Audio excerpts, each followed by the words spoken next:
افغانیوں کی زندگیاں برباد کی. انہی لوگوں نے آج پھر رشیا کے ساتھ مذاکرات کر کے انہی کے ساتھ ملتے ہیں. یہی لوگ تھے جنہوں نے گرم پانی کے نام کے اوپر بڑے بڑے سلیبسز بنائے، نوجوانوں کو گمراہ کیا.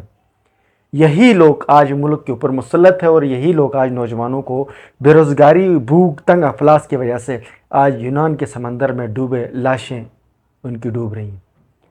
ناظرین، پاکستان میں سب سے بڑا مسئلہ جو ہے وہ ہمارے نظام کا ہے. ہمارے نوجوانوں نے جب تک سیاسی طور پر شعور حاصل نہیں کریں گے وہ مسائل کا حل نہیں نکلے گا. ہمارے نوجوان سیاسی شعور حاصل کیے بغیر خوبصورت خام خیالی کے نعروں میں سیاسی جماعتوں کی علاکاری کرتے ہیں. ان نعروں میں یہ پھر ہر لیول کراس کر جاتے ہیں لیکن شعور حاصل نہیں کرتے.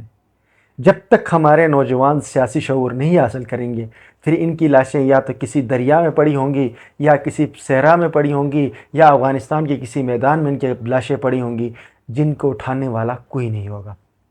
ناظرین، آج کی اس دردناک اور المناک واقعے میں پاکستان کی ایک بہت بڑی کھیپ جو نوجوان تھے، اور جو رپورٹس جتنی میں نے اس کے حوالے سے دیکھی ہے اس میں زیادہ تر نوجوان جو ہے وہ ٹین ایجرز ہیں. 25 سال، 20 سال، 18 سال، 15 سال، 30 سال کے نوجوان ہیں. ان سارے نوجوانوں کو ملک سے باہر جانے پر کس نے مجبور کیا؟ ہماری ریاست نے. اس ریاست نے ان نوجوانوں کے مسائل حل نہیں کیے، ان کو روزگار نہیں دیا، ان کے سہولیات نہیں دی. نوجوان یونیورسٹی سے ڈگریاں کر کے تو نکلتے ہیں، اس کے بعد پھر روڈوں پہ ہوتے ہیں، بے روزگار ہوتے ہیں.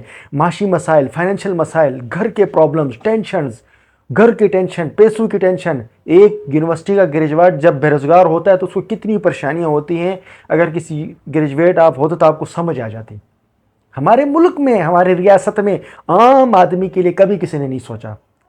چند سرمایہ دار جاگیرداروں اور ایلیٹس اور وزراء کے جو بچے ہوتے ہیں وہ سونے کے چمچے لے کر پیدا ہوتے ہیں، اور ہمارے باقی پسماندہ نوجوان جو بے شعور سیاسی طور پر لا علم ہوتے ہیں وہ ان کے پیچھے نعرے لگانے کے لیے نکلتے ہیں.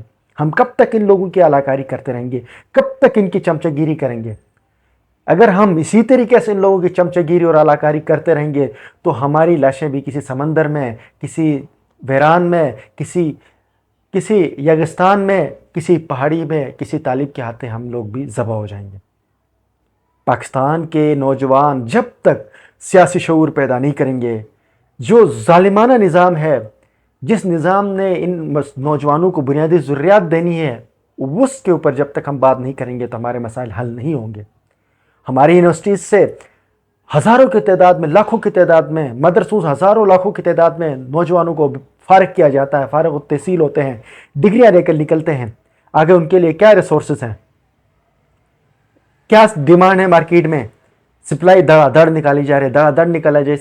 کیوں نہیں ہے ڈیمانڈ مارکیٹ میں؟ پاکستان ایک زرعی ملک ہے تو اس زرعی ملک میں سب سے زیادہ بے روزگار ایگریکلچر کے لوگ ہیں. پاکستان ایک معدنی ملک ہے، اس ملک میں سب سے زیادہ بے روزگار جیولوجی، انجینئرنگ کے نوجوان ہوتے ہیں. ہمارے ملک میں جو ہمارا سسٹم میں ہمارے حکمران ہیں انہوں نے نوجوانوں کے لیے کبھی کام نہیں کیا. اور افسوس یہ ہے کہ ہمارے نوجوان سیاسی شعور حاصل کر کے اپنے اندر سماجی تبدیلی کے لیے اپنا رول ادا کرنے کے بجائے اسی سسٹم کے اعلی کار جماعتوں کے وہ بھی اعلی کار بن جاتے ہیں. یہ جتنے بھی سیاسی جماعتیں رجسٹرڈ پاکستان میں 1947 سے لے کر آج تک آئیں، انہوں نے پاکستان کے نوجوانوں کا استعمال کیا، جس کے نتیجے آج ہمارے سامنے. آج کشمیر کے اس ایک گاؤں کے کھوئی رٹھا کے اگر 21 نوجوان اس انسیڈنٹ حادثے میں اگر خدا نہ کرے ان کی شہادتیں ہوئیں، جو بچیں اللہ ان کو بچائے، ان سب کی ذمہ دار آزاد کشمیر کے حکمران اور پاکستان کے حکمران ہیں جنہوں نے ان کی زندگی کے مسائل حل نہیں کیے. جو فائنینشلی طور پر سٹرانگ ہوتا تو شاید وہ لیگل طریقے سے جاتے، لیکن وہ بے روزگار، معاشی طور پر عدم استحکام کا شکار، اور وہ غربت کے پسا ہوا طبقہ کسی طریقے سے اپنے فیملی اور گھر کے مسائل حل کرنے کے لیے ان غلط راستوں کے تھرو جب جاتے ہیں تو ان کو روکنے والا کوئی نہیں ہوتا. پاکستان کے حکمرانوں نے آج تک ان ایجنٹوں کو، یہ جو دہشت گرد جنہوں نے ان راستوں سے نوجوانوں کو، چاہے یونان کے دریا میں دمندر برد ہونے والے، چاہے افغانستان میں مروانے والے ان نوجوانوں کی کسی نے آج تک نہیں پوچھا. آج ہم رشیا کے ساتھ بھی ہمارے تعلقات بحال ہو گئے، ہم وہاں پہ بھی تعلقات بحال کر لیتے ہیں، لیکن ہم نے اپنے نوجوانوں کے خون کا ان سے سوال نہیں کیا. کس نے مروایا ہمارے نوجوانوں کو؟ ایسے یہ دریا میں برد کرنے والے بھی وہی لوگ ذمہ دار ہیں جنہوں نے افغانستان کے اندر ہمارے نوجوانوں کو مروایا. ہم سیاسی شعور حاصل نہیں کریں گے، ہم غلط اور صحیح کا تمیز نہیں کریں گے تو ہم ایسے ہی مروائے جائیں گے. ہماری نوجوانوں کو میرے خیال میں سوال پیدا کرنے چاہیے ریاست سے کہ وہ آپ ان مسائل کے حل کیوں نہیں دیتے ہیں. آپ ان سے سولوشن پوچھ لیں.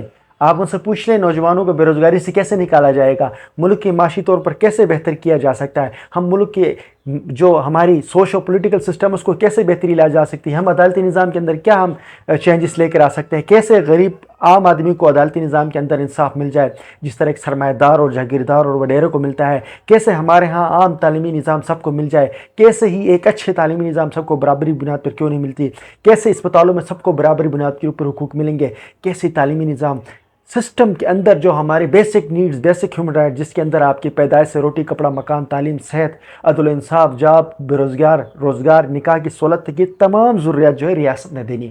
ان تمام ضروریات زندگی کے حوالے سے جب تک ہم ریاست سے سوال نہیں پیدا کریں گے تو ہمارے مسائل حل نہیں ہوں گے. میں یہی توقع رکھتا ہوں نوجوانوں سے کہ وہ آپ اپنی ان حکمرانوں سے, اشرافیہ سے, جو لوگ کہتے ہیں کہ ہم نظام کی اسی نظام میں رہتے ہوئے تبدیلی لے کر آتے ہیں, آپ ان سے یہ سوالات ضرور کر لیں. آپ ان نمبر 2 قسم کے حکمرانوں کے پیچھے چلنے سے پہلے ان سے سوالات پیدا کریں, جو آپ کے سوالات کے حل جواب دیتا ہے, آپ کے مسائل حل کرنے کے اندر جس جماعت میں کیپیسٹی آپ اس کے ساتھ چلیں. خواہ مخواہ میں ان ڈھکوسلوں, ان فراڈیوں اور ان جو ہے نمبر 2 قسم کی جماعتوں کے پیچھے اپنے وقت ضائع کرنے کے بجائے, ان کی باتوں میں آ کر اپنے آپ کو جیلوں میں ڈالنے کے بجائے آپ ان سے سوالات پیدا کر لیں اور اپنے اندر سیاسی شعور پیدا کر لیں. جب تک ہم سیاسی شعور پیدا نہیں کریں گے تو ہمارے مسائل حل نہیں ہوں گے. ناظرین, نیکسٹ ولاگ تک کے لیے مجھے اجازت دیجیے. اللہ حافظ.